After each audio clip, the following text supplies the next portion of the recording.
7 दशक लामो सङ्घर्ष, निरङ्कुशताका विरुद्धको सङ्घर्षमा ठुलो त्याग र बलिदान, शान्तिपूर्ण सङ्घर्ष, जनयुद्ध सशस्त्र सङ्घर्षको क्रममा ठुलो त्याग र बलिदान, हजारौं घाइते, हजारौं बेपत्ता भएर प्राप्त गरेको हाम्रो उपलब्धि, हाम्रो संविधानलाई केपी ओलीज्यूले कुर्सीसँग साट्नुभयो।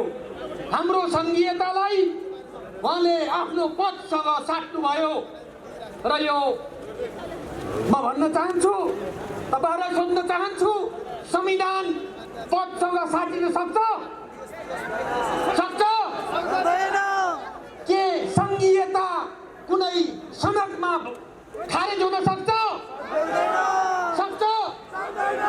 त्यसकारण यो हरकतका विरुद्ध आज हामी यहाँ खडा भएका छौं। हाम्रो उद्देश्य हो कि हाम्रो संविधानको रक्षा गर्ने, हाम्रो संघीय प्रणालीको रक्षा गर्ने र हामीले नेपाली जनताका अधिकारहरूलाई सुरक्षित गर्ने हाम्रो उद्देश्य हो। र यो विशाल सभा आज यहाँ उपस्थित भइरहँदा म ती निरङ्कुशतावादी, संविधान विरोधी, गणतन्त्र विरोधीहरूलाई म यहाँबाट खबरदारी गर्न चाहन्छु, भन्न चाहन्छु, यो जनताको आवाज सुनुन्। यिनीहरूले यदि जनताको आवाज सुन्दैनन् भने आज यहाँ भइरहेको शान्तिपूर्ण यो आन्दोलन केवल आवाज लिएर आएका जनता म भन्न सक्दैन कुन दिन विद्रोहमा उत्रिनेछन् र विद्रोह हुनेछ। यो जनताको विद्रोहले, म यति भन्न सक्छु, जनताको विद्रोहले यी सबै संहिता विरोधीहरूलाई, यी गणतन्त्र विरोधीहरूलाई, जनअधिकार विरोधीहरूलाई समाप्त पार्नेछ। त्यो परिस्थिति आउनेछ। पहिलो कुरा मेरो यही हो। दोस्रो कुरा म के भन्न चाहन्छु भने आज जनताको अधिकार, जो जनअधिकार छ, जो जनअधिकार संविधानमा लेखिएको छ, संविधानमा लेखिएको अधिकार कानुन बनाउने क्रममा भाँचकुच पारिएको छ। संहिता लागू गर्न नदिनका लागि अपाङ्ग बनाइएको छ। यहाँ जनताका सङ्कटहरूमा, जनताको सङ्कटलाई समाधान गर्नुको सट्टा ओम्नीहरूलाई अगाडि बढाएर ओम्नीहरूको नाममा जनताको जीवनमा खेलवाड गरिएको छ। यी खेलवाड गर्ने र जनताको अधिकारलाई कुण्ठित गर्ने, संघीयतालाई, गणतन्त्रलाई समाप्त पार्न खोज्ने जो अभियान छ, यसमा संविधानमा लेखेका मौलिक अधिकारहरू, समावेशी समानुपातिक अधिकारहरू, त्यो समानुपातिक अधिकारलाई आज मुखको बोलीमा सीमित गर्ने, जनताको अधिकारलाई कुण्ठित गर्ने र मौलिक अधिकार, स्वास्थ्य, शिक्षा, रोजगार, खाद्य सम्पूर्णता, आवासको अधिकार जस्ता अधिकारहरूलाई केवल नारा मात्रै बनाउने, कार्यान्वयन नगर्नेका विरुद्ध हामी निरन्तर सङ्घर्ष गर्दै आएका छौँ। चाहे संसदमा होस्, चाहे समितिमा होस्, चाहे पार्टीभित्र होस्, केही सङ्घर्ष हामीले गर्दै आएका हौँ। हामीले जनताको संविधानको रक्षा गर्नुपर्छ, मौलिक अधिकारको रक्षा गर्नुपर्छ भन्ने कुरालाई हामीले अगाडि बढायौँ। सञ्चार क्षेत्रमा अङ्कुश लगाउने तानाशाहका विरुद्ध हामीले सङ्घर्ष गरेर आएका हौँ। अधिकारको रक्षा गर्नका लागि आज यो जनसागर यहाँ छ हो कि होइन? अर्को कुरा राष्ट्र निर्माणको कुरा छ। आज हाम्रो राष्ट्र निर्माणको लागि लोकतन्त्र र समाजवाद, आत्मनिर्भर अर्थतन्त्रका लागि, राष्ट्रिय स्वाधीनताका लागि हामी अगाडि बढ्नका लागि त्यसबाट जनतालाई परिचालन गरेर जनताको तागतमा अगाडि बढ्नुपर्छ र राष्ट्रका साधन स्रोतहरू दलालको हातमा होइन, जनताको स्वामित्व हुनुपर्छ। जनतालाई ती स्वामित्व दिनुपर्छ र गरिबीको अन्त्य गर्नुपर्छ। आज राज्यले लगानी गरेर गरिबीको अन्त्य गर्नुपर्छ। किसानहरूलाई सङ्गठित गरेर किसानहरूलाई नयाँ उत्पादनमा राज्यको सहयोगमा, राज्यको अनुदानमा, सहयोगमा अगाडि बढाउनुपर्छ र गाउँ गाउँमा उद्योग खोलेर रोजगारी सृष्टि गर्नुपर्छ। शिक्षामा लगानी गरेर सक्षम र एउटा योग्य नागरिक तयार गर्नुपर्छ।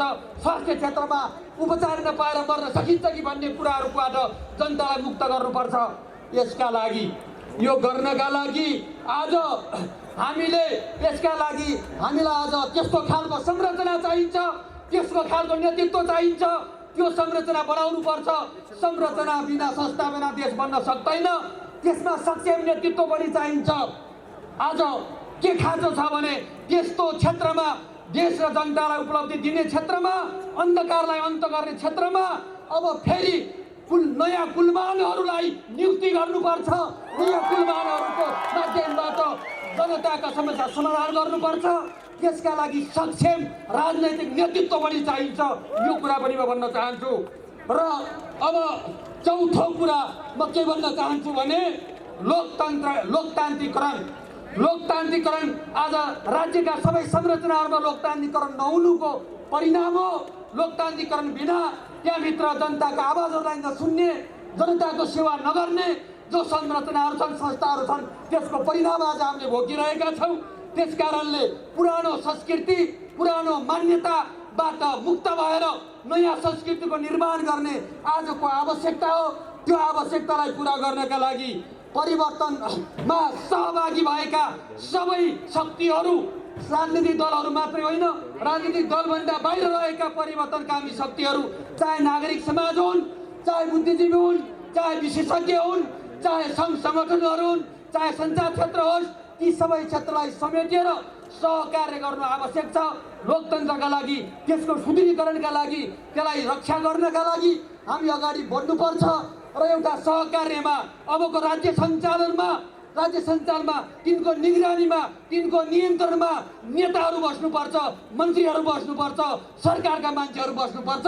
सरकारमा बसेर मनपरी गर्न पाउने, भ्रष्टाचार गर्ने, कमिसन खाने, यसको अन्त गर्नुपर्छ। त्यो कुरा यही सहकार्य बिना हुनै सक्दैन। त्यसकारणले यो सहकार्यको एउटा प्रक्रियाबाट हामी लोकतन्त्रलाई सुदृढ गरेर, पार्टीभित्रको लोकतन्त्रलाई सुदृढ गरेर, यहाँ के भएको छ भने सीमित राजनैतिक पार्टीहरू, सीमित राजनैतिक पार्टीका सीमित नेताहरूमा असीमित अधिकार हुनुको परिणाम हो। आज यो केपी ओलीमा असीमित अधिकार भएको कारण यो भएको छ।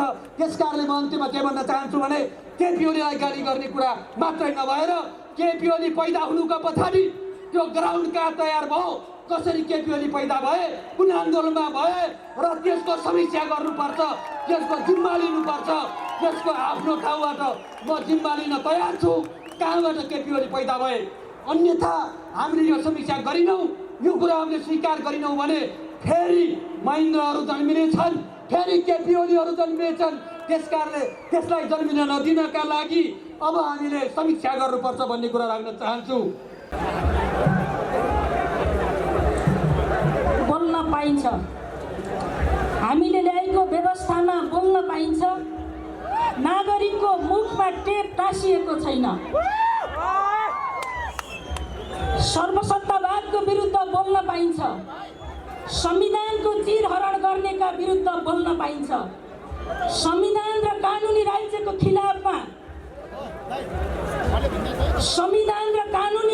खिलाफमा सेटिङ र बन्द कोठाभित्र भएका अँध्यारा षड्यन्त्रको विरुद्ध बोल्न पाइन्छ।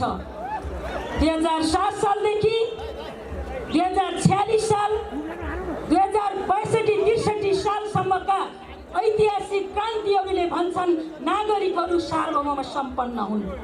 त्यसकारण नागरिकको बोल्न पाउने अधिकारलाई कसैले पनि कुण्ठित गर्न सक्दैन। त्यसैले बोल्न पाइन्छ। हामी यहाँ छौँ, यो हामीले ल्याएको व्यवस्था हो। आज दरबारमा जस्तै रजाइ गर्नेहरू सङ्घर्षका कठिन दिनहरूमा कहाँ थिए दुनियाँलाई हिसाब किताब थाहा छ। त्यसकारण हाम्रो व्यवस्थाभित्र, हाम्रो रगत र पसिनाभित्र, हजारौं शहीदको बलिदानभित्र, हजारौं घाइते र बेपत्ता परिवारको बलिदानीभित्र प्राप्त गरेका यी उपलब्धिलाई एकै रातमा एउटा जङ्गी कागजी बादशाहले च्यातचुत पारेर संविधानको बर्खिला गर्ने प्रणालीको विरुद्ध बोल्छन्। हामी बोल्न जन्मेका हौँ, नागरिकको सार्वभौम अधिकारलाई रक्षा गर्न बोलेका हौँ। त्यसकारण आज हामी यहाँ छौँ। त्यसैले आज काठमाडौँको यो मध्य सडकका पेटीहरूमा छरपष्ट मानव सागरले भन्छ खड्गप्रसाद ओली कागजी बादशाह हुन्, ती ढलिसके, अब अन्तिम घोषणा गर्न बाँकी छ। जब बादशाह या तानाशाहले आफ्नो कदलाई घटाउँदै जान्छन्, त्यति बेला राज्यको सम्पत्तिको दोहन गर्दै कागजका अग्ला कदका प्रतिमाहरू मात्रै होइन बुख्याचाहरू बनाउँछन्। खड्ग प्रसाद ओलीले त्यही गरेका छन्। यो अधोगति हो।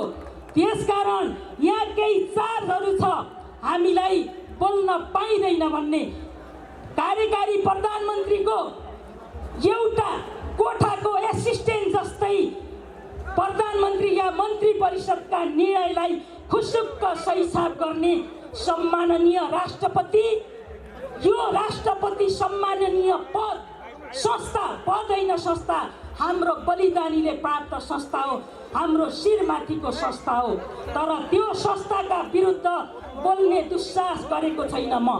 त्यो संस्थामा कुनै व्यक्तिले निर्वाचनको प्रक्रियाबाट गएर निरङ्कुशताको साक्षी बस्छ, त्यसको एउटा प्यादा बन्छ भन्ने त्यस्ता पात्रको विरुद्ध बोल्न पाइन्छ। कसले भन्छ बोल्न पाइँदैन? एउटा खलपात्रको विरुद्ध बोल्दै गर्दा, एउटा खलपात्रको विरुद्ध बोल्दै गर्दा कसले भन्छ यहाँ महिला अस्मिता मिचियो भनेर बोल्न पाइन्छ? महिला अस्मिता त त्यति बेला बलात्कृत भएको छ जहाँ भागीरथी भट्ट जस्तै, निर्मला पन्त जस्तै कलिला किशोरीहरू बालिकाहरू बलात्कृत र हत्या भएका छ। त्यति बेला महिला अस्मिता बेचिएको छ, बलात्कृत भएको छ, खण्डित भएको छ। त्यसकारण एउटा तानाशाह बन्दै गरेको एउटा अहङ्कारी, एक प्रकारको कसैलाई सबै कुराको सर्वज्ञानी अहङ्कारी सन्की प्रधानमन्त्रीको प्यादा बन्ने व्यक्तिका विरुद्ध बोल्न पाइन्छ। यहाँनिर महिला अस्मिताको प्रश्न आउँदैन, कुनै पनि पदमा लिङ्ग हुँदैन, त्यो सार्वजनिक पद हो, त्यसैले बोल्न पाइन्छ। आज केही 18 वर्षसम्म विद्या भण्डारीले प्राइभेट कम्पनी बनाएको एउटा अनेमा सङ्घ भन्ने संस्था छ, त्यसका सदस्यहरूले महिला अस्मिताको गफ गर्दैछन्। मलाई सुन्न, हेर्न र समाचारहरूमा पढ्न मन छ। भागीरथीहरूका हत्याराहरूलाई कारबाही गर भनेर गृह मन्त्रालय पुगे कि पुगेनन्? मलाई प्रश्न गर्न मन छ।